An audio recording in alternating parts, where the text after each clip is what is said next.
پشاور میں mega project بس rapid transport system یعنی BRT کا افتتاح کر دیا گیا ہے۔ 13 اگست 2020 کو ایک نئے سفر کا آغاز ہوا۔ آج زو پشاور کے کامیاب سفر کو 6 سال مکمل ہو گئے ہیں۔ ٹرانس پشاور کے زیر انتظام زو پشاور سسٹم نے 2025-26 میں بھی کامیابی کا سفر جاری رکھا۔ سال 2025-26 میں BRT سروس کو 7 کروڑ 27 لاکھ سے زائد مرتبہ سفر کے لیے استعمال کیا گیا، جس سے گزشتہ 6 سالوں میں مجموعی رائڈرشپ 37 کروڑ 91 لاکھ سے تجاوز کر چکی ہے۔ گزشتہ ایک سال کے دوران تقریباً 1,05,000 نئے زو کارڈز فروخت ہوئے، جس سے اب تک جاری کردہ زو کارڈز کی مجموعی تعداد 20 لاکھ تک پہنچ گئی۔ اسی طرح زو موبائل ایپ کے ذریعے اس سال 21 لاکھ مرتبہ زو کارڈ ریچارج کیا گیا۔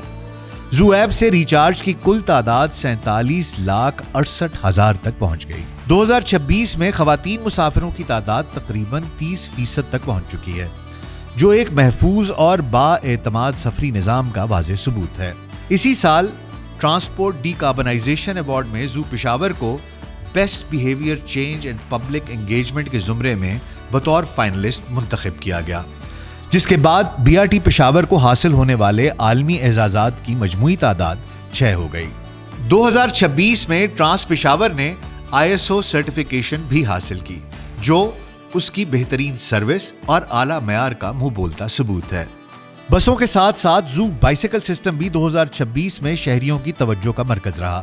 اس سال 1400 سے زائد نئے ممبرز نے رجسٹریشن کروائی اور مجموعی ممبرشپ 8,500 سے تجاوز کر گئی۔ اسی طرح زو بائسیکل کو سال 2025-26 میں 2 لاکھ ٹرپس کے لیے استعمال کیا گیا، جبکہ گزشتہ 6 سالوں میں مجموعی ٹرپس کی تعداد 9,87,000 ہو گئی۔ شہریوں کو محفوظ اور آسان سفری سہولت فراہم کرنا ہمیشہ سے ٹرانس پشاور کی اولین ترجیح رہی ہے، اور اسی عزم کے تحت گزشتہ سال ہیلپ لائن کے ذریعے 16,233 اور سوشل میڈیا کے ذریعے 668 شکایات کا بروقت ازالہ کیا گیا، جو سسٹم میں مسلسل بہتری اور اصلاحات کا عملی ثبوت ہے۔ سال 2025-26 کے دوران شہریوں کو بہتر سفری سہولیات کی فراہمی اور نظام میں توسیع کے لیے حکومت خیبر پختونخوا نے 52 مزید ہائبرڈ بسوں کی خریداری کی ہے۔ ان نئی بسوں کی سسٹم میں شمولیت کے بعد فلیٹ کی کل تعداد 296 ہو جائے گی، جبکہ اسی سال مزید 50 الیکٹرک بسوں کی خریداری کا عمل بھی جاری ہے۔ وزیر اعلیٰ خیبر پختونخوا محمد سہیل آفریدی کی جانب سے زو پشاور سسٹم میں پنک بس سروس شروع کرنے کا بھی اعلان کیا گیا۔